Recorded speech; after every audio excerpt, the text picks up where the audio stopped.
All right, welcome back. Let's start again. So we are going to now start with a new part of the course that's called distributed file systems. It's part 4. And this is something, yet another technology that we have still in the storage space in order to store data. And so let's start. I will show it to you. So where are we? We have rehearsed the relational databases, right, on the first week, and you've had the exercises in order to practice with SQL. Who is good at SQL now? Right, a lot of you, awesome. So make sure to continue to practice. Do not worry, we'll see SQL again in the semester. Do we have a question over here? So we have looked at relational databases. You're very good at them. You should continue to rehearse SQL because we'll see it again in the semester, but of course now in a distributed system rather than a single machine, because we've looked at scaling out. Now you know that it's something you should do before larger computers. You should first try to purchase many of them. Then we've seen object stores or cloud storage. What we call object stores is typically Amazon S3, Azure Blob Storage. Very good at storing large objects up to 5 terabytes, billions, trillions of them. And we've seen key value stores that are good at with a better latency, much better latency, but it's optimized for smaller objects, right? So the use case here is more like storing social media posts or comments, or when you shop on the internet, forgot the word, the list of what you're buying. All right. So where does the data come from? Why do we want to store everything? Where there's going to be data sets that are collected, for example, from the CERN or from the stars, looking at the sky and so on. And then you are going to want to query this data, and then you will produce an output from this that's derived data, and you want to store it back on some system. So the reason we are looking into cloud storage and into today distributed file system is in order to read data sets, querying them and write back the outputs and then share them with other people, right? So this is where we do that. So we have raw data and derived data, and all of them should be handled by our system. However, there is big data and big data. It's all about how large the files are going to be. Because in one case, we are going to have a huge amount of large files, and in another case, we're going to have a large amount of huge files. And it's not the same. It's really not the same. Because in the case that you have, so what I call huge would be billions. So we can have billions of terabyte files. That is, in fact, object storage. It was what we've seen last week, billions of terabyte files versus millions of petabytes files, right? So it's less files, but they are larger. And in particular, the size of a file here can be larger than what fits on a machine, which wasn't the case here. For S3, it was 5 terabytes. So again, huge amount of large files, object storage, large amount of huge files, distributed file systems. And in fact, we are back to this good old file hierarchy, file storage, and so on and so on. So it will be very reminiscent of the way things work on your laptop for your local drive, in fact. So if I want to contrast this, because I really want to insist on that, for billions of terabyte files, key value model, object storage, Amazon S3, flat, right? And the values are black boxes. And here we have less but larger files. We're going to see again a file system with directories and files, and we are going to see block storage making a comeback, right? Where we split the files into blocks, just like what you have on your laptop. All right. It was actually invented, this whole idea of a distributed file system, in the 2000s. And that was actually solving a problem that some companies had. They just had too much data and they wanted to analyze it. But as we saw, we have no problem storing the data, but the problem is accessing it. And we wanted to be able to access it in parallel. And so the companies started inventing the technologies, and one of them was Google, who invented GFS, the Google File System. I think they have something more modern today, I think called Colossus or something. But back then it was GFS. And in fact, GFS is what we will study today, or kind of the proprietary version of what we will study today. And then we'll study the open source version of it called HDFS. All right, what's the idea? So first, one has to do with fault tolerance. Because if you have a laptop, it might fail. Some of you might have experienced a crash, but some of you might have been lucky and never lost any data, right? But the problem is that in a data center, this is not how it works, because there you might have tens of thousands of machines with tens of thousands of drives and CPUs and memories. So in the data center, it's not that it might be that at some point something breaks. No, no, no. It's like things keep breaking all the time. You have people working full-time in data centers. They spend their days replacing what's broken, right? So you need systems that can withstand that are able to resist the constant failure of the system. So it will fail, and we need something that is robust against this. So we need several layers in the way that it's done. We need to monitor the whole system in order to see and notice when actually something failed. We need to detect when there is an error, then we need to automatically recover. And if we have that and we do it transparently to the user and the user doesn't even notice, then we have fault tolerance, right? And we made it, at least at the level of the data center. So this is the first requirement, right? That we want to be able to be robust in case, when the nodes keep crashing. A second aspect of file systems is the pattern with which you access, read and write the files. And in particular, you need to distinguish random access from scanning file. Random access is the luxury we have on our laptops. You can open any file, read anywhere. This is random access, right? So you can read. Of course, if you do it too much, you might encounter latency issues, right? Because you keep changing the place where you're reading. But this is as opposed to scanning the file. And scanning the file usually is more efficient because then you don't keep moving the head on a mechanical drive. You just keep the head where it is, and you just let the disk rotate and follow the stream of bits that comes out of it, right? So that's kind of the intuition. When you run data analytics, you actually couldn't care less about random access. This is not what you want. When you have a terabyte of data to analyze, what you want to do in terms of querying is you want to scan through it. And then after you've scanned, you will query it in some ways that we'll discover in a few weeks.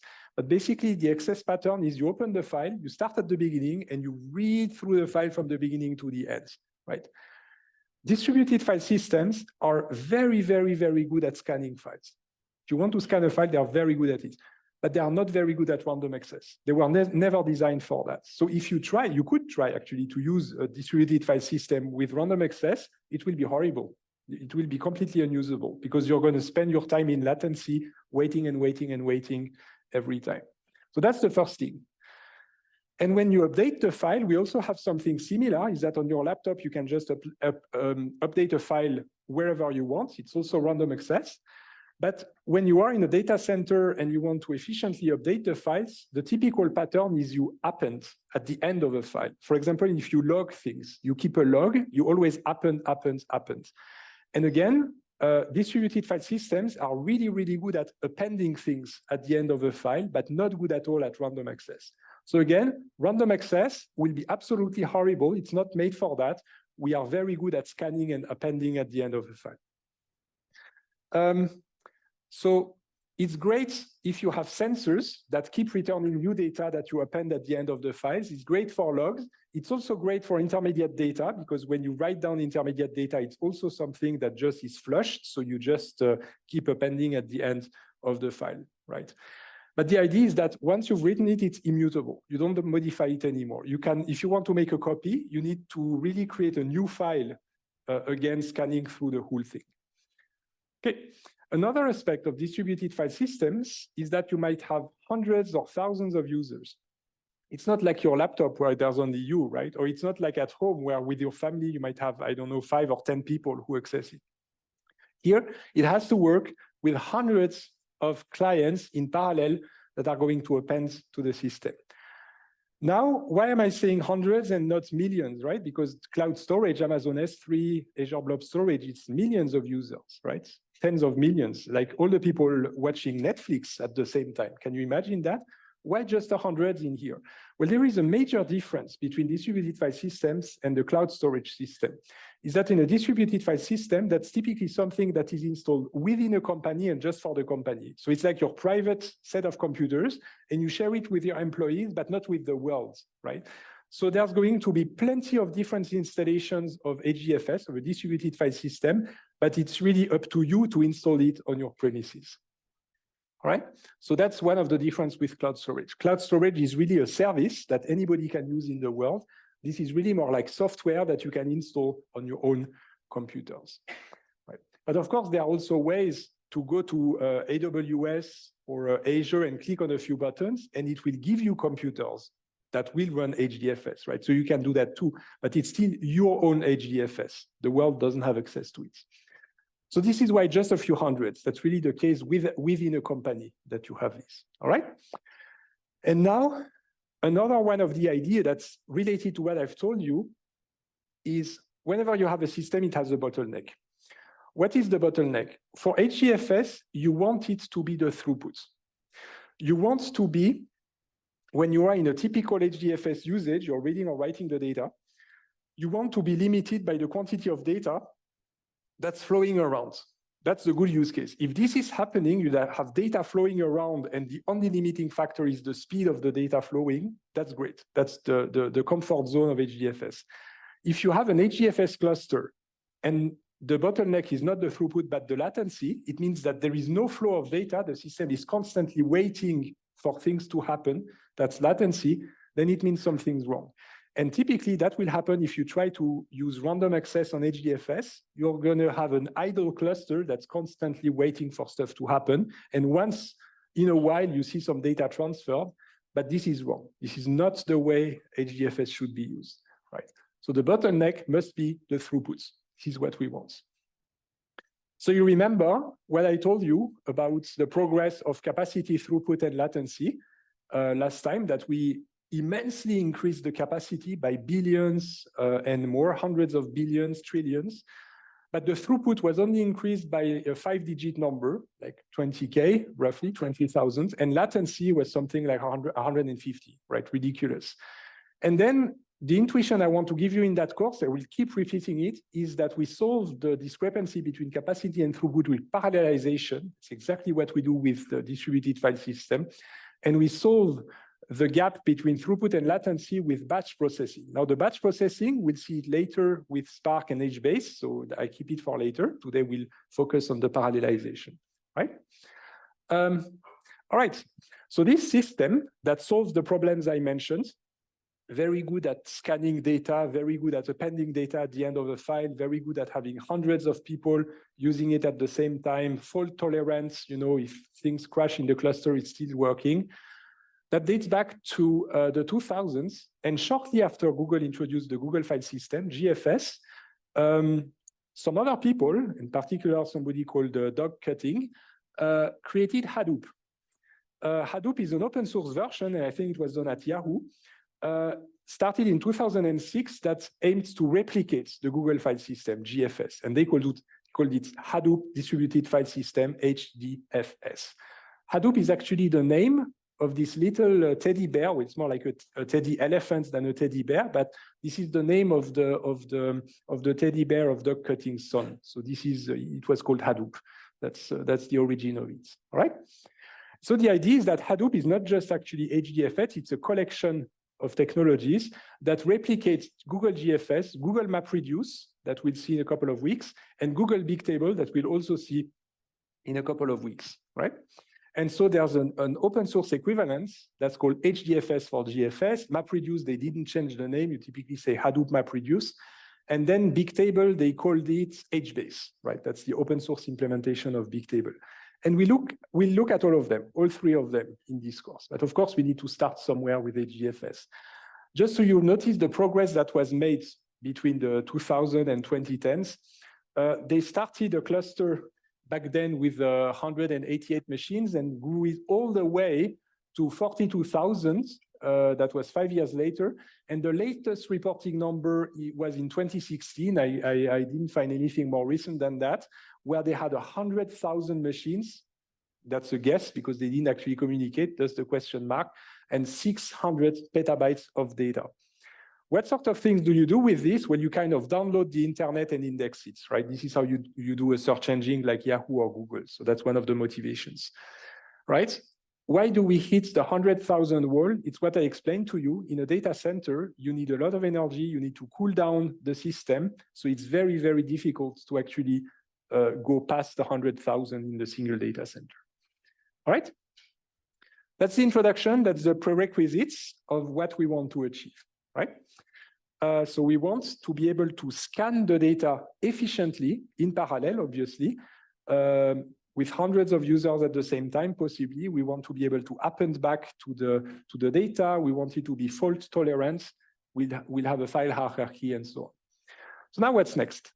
Well, I'm going to be doing something that I will do in this and many other lectures in subsequent weeks, because I'm going to separate into several parts the explanations. The first part that is coming right now is the logical layer. I'm going to show you the model, the logical model of HDFS, and then I'll show you how it's implemented, right? And I separate this, it's the spirit of data independence, right? So I'm going to separate the two, and I do it almost every week like this, right? It's much easier that way. I mean, this is how computer science works, right? You need an API and what the user sees, and then there's everything that's hidden in there that is the secrets of how it's actually working. Why didn't I do it on S3? Well, because nobody knows. It's proprietary, there is no paper, there is no explanation, so we don't really know how it's implemented. Azure, it's kind of different. There is an Azure paper that should be on the Moodle, or otherwise I will put it, but there is a paper that explains a bit the architecture of the Azure Blob Storage. They claim in the paper to have C, A, and P. Don't believe that. This is marketing. Actually, after that, Amazon also started claiming they have C, A, and P on S3. Don't believe that either, right? It's kind of cheating. That's the marketing people who want to, sell stuff. Don't know if they will like me that I'm telling you that, but anyway. Here's why. The way it works is that CAP basically means if you want to be partition tolerant, then you have to choose between availability or consistency. Either you have to make a choice, or you can crash. Then you're not partition tolerant. But the trick, the marketing trick that many companies use, basically consists in saying, partitions, they don't really happen that often. So of course, if there is no partition, we're everything, right? But the problem is when the partitions happen, and when they happen, then you have to make a choice. We just don't know, because since they very rarely happen, they didn't have to face the choice, right? So this is why when there are no partitions and the system is well connected everywhere, then it feels like it's C, A, and P, right? But I hope that's the intuition that you got, right? If there is a partition, this is when you need to make a choice. Yes, there is a question over there.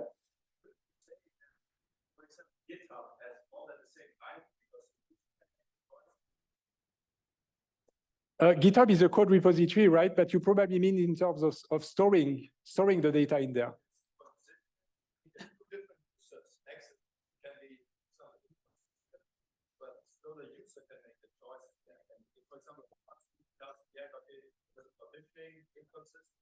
And now the user can make a choice which one should be there.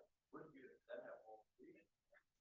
I think you're probably referring to the fact that Git has a directed acyclic graph, right, in the branches. Is it what you're referring to, or just the website in itself?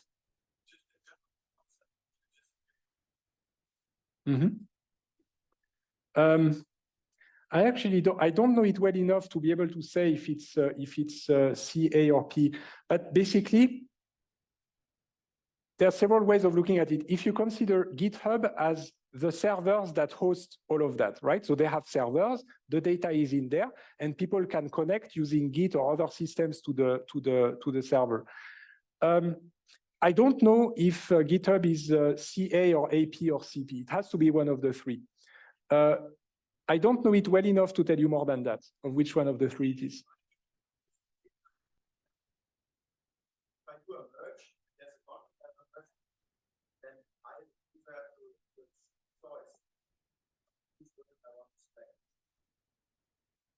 So you are talking about Git and the DAG, right? So you're talking about the Git tool itself. So the idea of the Git tool, it's really an interface on top of that makes the DAG explicit. But basically, from the moment you expose the data as a DAG, you're not consistent. You're eventually consistent, but you're not consistent. Because consistent would basically be a system like, I'm just using a high-level analogy, right? Does anybody remember SVN or CVS? These were linear. right? You just go and it's linear. So this would be like, you could, if you push the analogy, call it consistent because there's only one latest version. If you consider a versioning system like Git that allows you to have branches and fork and have some DAG structure, then in that sense, you give up the consistency because you no longer have a maximum element. You would have maximal elements, which are the head of all of your branches, and you're pushing that to the user, but you're not seeded, you're not consistent in that sense. Does that make sense? Right? It's really just an analogy because again, in the case of GitHub, you're really exposing to the user doing all of this explicitly, right? Much more than you do in a key value store. Right? Okay. Any other questions? On Zoom, was there anything? It was just me talking when it was talking in the background. Yeah. Okay, no questions. All right. So then let's continue with the model. Let me show you the actual model that there is in there. So by contrast, in Amazon S3, in Azure Blob Storage, we have a key value model where you have a key associated with a value that can be an object or a file, depending on what system you use, right? But typically it's called an object. The keys might be compound keys. You might have a bucket and an object ID. You might have an account, a container, and an object ID, and so on, right? But still, it's a key associated with an object, and that's flat. But when you have a file hierarchy, which we have in HDFS, there are directories and files like this, and there's really this explicit tree of file in there. So with HDFS, we will have a file hierarchy, right? We are on the right side. And then another comparison is that in S3 or Azure Blob Storage, in cloud storage, we have black boxes, these objects that we store. In HDFS, we split them in what we call blocks. And the blocks have a certain size that I'm going to ask you to guess, but this is basically block storage in there. Now, I have to just be a bit careful with what I'm saying because S3 doesn't have the blocks, right? You really have this black box. Azure Blob Storage is kind of hybrid. Azure Blob Storage is cloud storage, it's a service, but Azure Blob Storage does expose blocks, right? So you can see it as midway between Amazon S3 and HDFS in that sense, right? So just so that we are clear, all right? And in HDFS, so we'll have the file hierarchy and we'll have the block storage. Now a bit of terminology. Throughout the semester, I'm going to be using a lot of words that kind of mean the same thing. And it depends on the context, which one you use. So basically all of these, a block, a chunk, a split, a shard, a partition, and there's even others than that. They all mean the same thing. They really all mean that you're splitting your collection or your data into these blocks, chunks, splits, shards, partitions, okay? It shouldn't really matter which word I'm using. But of course, depending on the technology, people will be used to one over the other, right? For example, in HDFS, we use the word block. So I'm going to be using the word block. In GFS, they called it a chunk, right? So that's the same thing. In MapReduce, we'll call it a split. We also will call it a shard when we divide a data set into multiple files. We might also use the word partition in some cases, but it really all means the same. So don't be confused by that. I might also go back and forth. Really, it's a matter of which technology you're using, and it's not the most important. Okay? Now, what is the high-level model of HDFS? Well, I kind of already told you because now it's pretty much straightforward. We have this hierarchy of directories and files that we call the file namespace. And every file like this is associated, so that these are the leaves of the tree of the hierarchy, is associated with a list of blocks, and the blocks contain the zeros and ones of the actual data. That's actually the data model of HDFS. That's it. It's that simple. Hierarchy of directories and files, and each file is associated with an ordered list of blocks. For whom is that clear? Right? Of course, the hard part is getting the fault tolerance and implementation on top of a cluster, right? So why the blocks? Well, there is first one obvious reason. I'm going to start with the obvious reason. If your data set is petabytes of data, you will anyway not be able to store it on a single machine, We don't even have any technology today that gives you a hard drive, a single piece hard drive that would have a petabyte of data. So you anyway have no other choice than to split the data and store it on multiple drives, right? That's the first reason. Another reason is that it's a simple level of abstraction that you can expose to the user, and it's even a level of abstraction that allows you to parallelize. Because if you split your data set in blocks, then you can say things like block 1 is going to be handled by this node, block 2 by this node, and block 3 by that node. So it's also enabling you to parallelize. There is a third reason that I didn't put in there. It's actually a misunderstanding that many people have. It's about the reason why you want to go from your laptop to HDFS in terms of data. You know that, imagine you have a data set on your laptop and you're trying to query the data set, and it's slow, and you don't know why. There are several possibilities why it might be slow. It might be that the CPU is overloaded, too much computations. It can be that your memory is full, so it keeps swapping and going back and forth. It could be that it's reading from the disk, but it's just reading at maximum speed and cannot read faster than that. Or it could be that your network is overloaded. It receives and sends from the network, and you're limited by that. It's always one of the four. It cannot be several of them. This is the bottleneck. There is one bottleneck. So it's the CPU, or it's the memory, or it's the disk I/O, or it's the network I/O. Maybe there's others, but just to simplify on these four. The reason when you need to switch to HDFS or a distributed system is the disk I/O, the disk input-output speed.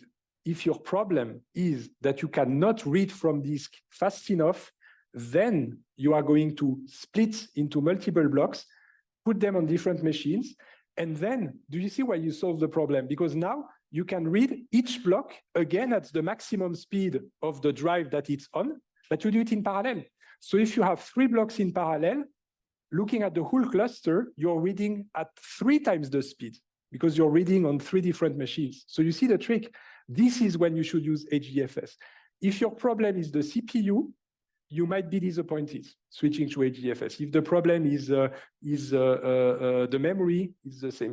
The real reason to be using HDFS and MapReduce is the disk I/O. You have so much data that you cannot read it fast enough, right? That's, again, the graph I showed you earlier with the billions of times more data, but only 20,000 times the speed, right? So this is very important. Yeah, go ahead.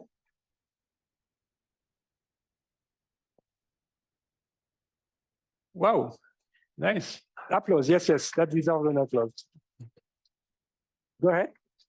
So my question is, if you have different blocks on different machines, why can't we just query another block? For example, can we just query block 3 instead of searching through the whole file? And I think it should be possible and more efficient than scanning through the whole blocks, I guess. Yes, you're absolutely correct. So in fact, this is exactly what people do when they optimize. So the idea is that in the general case, like you have a data set, you're looking for something, but you don't have any information or any idea where it is, and you don't have any index whatsoever. Then you have to scan everything. You have no other choice. However, there are tricks, and we'll actually probably discuss that a bit in the lecture, when in some cases, you might have extra information on what is stored where. And you might know in particular that in that block, you only have values for that attribute between 1 and 10. And in that block, you only have between 11 and 20. Now you're looking for, let's say, 17. Then because you have this information, you can just read from that block and not from the other. So your reasoning makes a lot of sense, and this is actually done, and that actually improves the performance because you have less to read. You basically restrict what you're reading from, but again, you need extra information for that. You can read that if you know, you can do that if you know that the data is certainly not there. And almost every week we'll discuss things like that. We'll see it in HBase with the, it's called Bloom filters. We'll see it again when we optimize with Spark and so on. So this is perfectly valid, right? But right now we are just at the beginning, right? We are just starting to look into HDFS and the blocks. And if we don't have any information, then we just need to scan everywhere. Does it make sense? Yeah, thank you. Yeah, thank you. Other questions? Oh, yes. Small hops, small hops. Okay, but someone needs to catch. Yes. Who wants to catch? Okay. All right.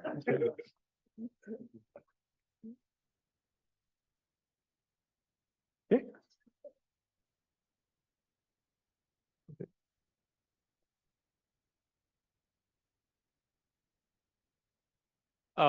How does this relate to RAIDs? Two. RAIDs, redundant array of independent disks? Oh, RAIDs, yes. Very good question. It's orthogonal to RAIDs. If you have HDFS, then you should not be using RAIDs. That's the idea. It's either or. Because if you use both at the same time, I will show you the physical architecture, right? Right now, we didn't discuss it.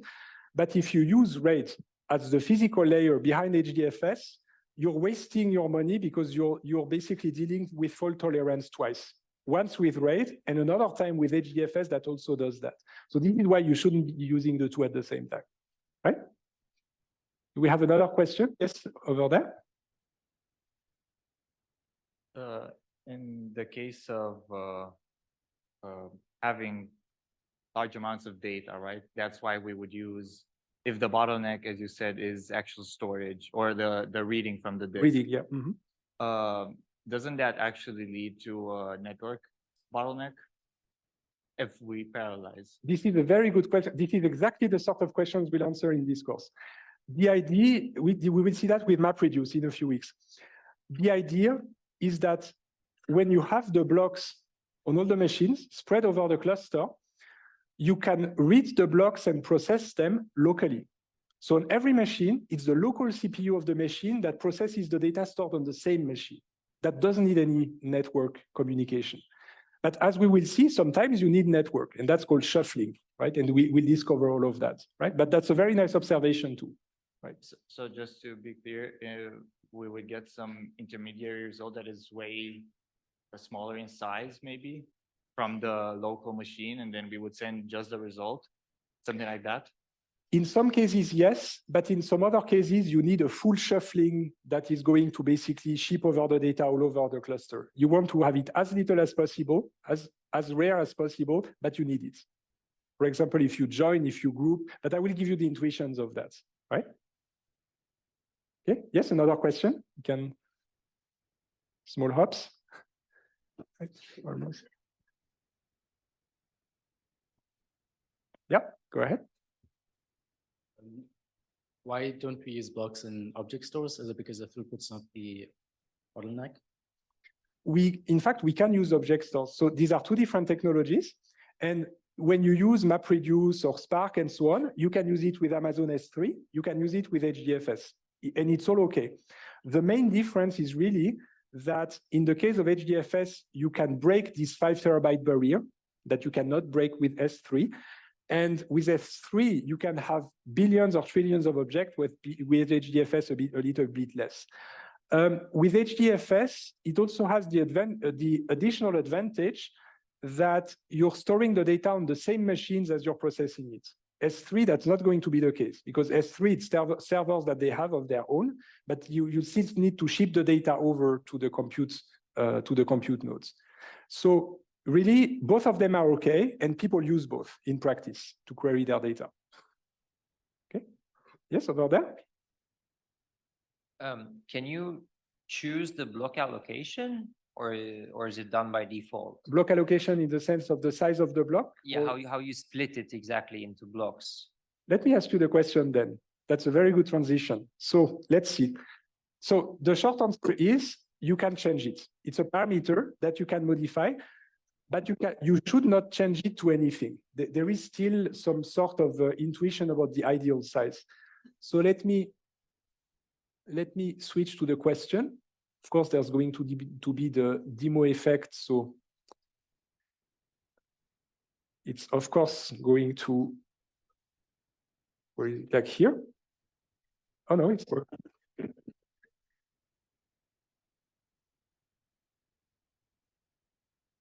Batteries? I think it's really a day where everything is just going wrong. Like everything is crashing, the computer, the microphone.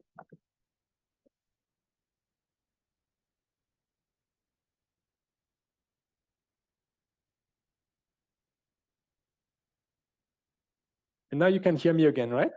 Okay, it ran out of batteries.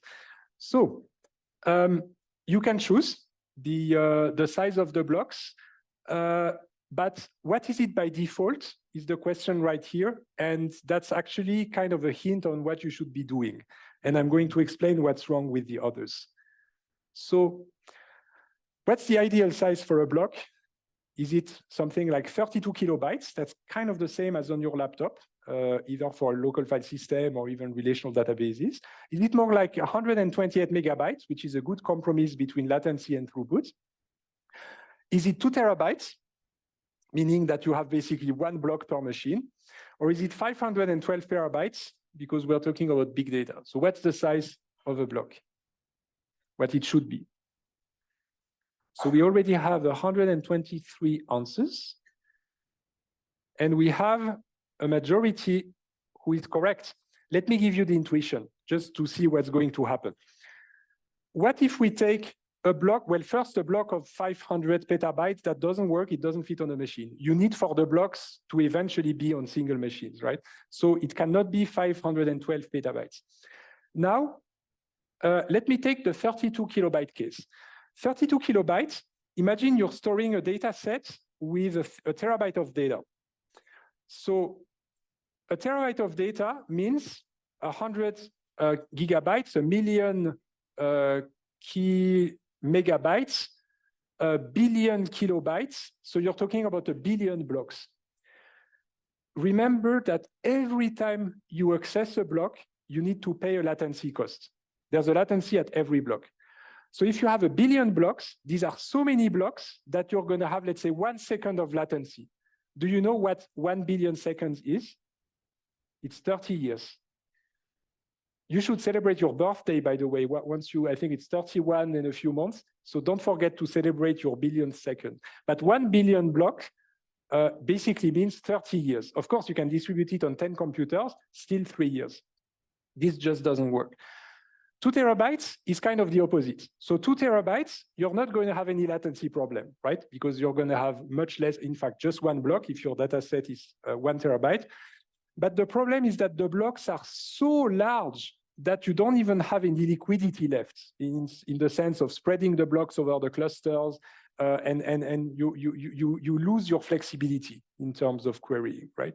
So the nice compromise is 128 megabytes because you don't get this latency that will take years in order to query your data set because too many blocks. But on the other hand, you can still get something like thousands of blocks on each machine. So that kind of spread things well over machines.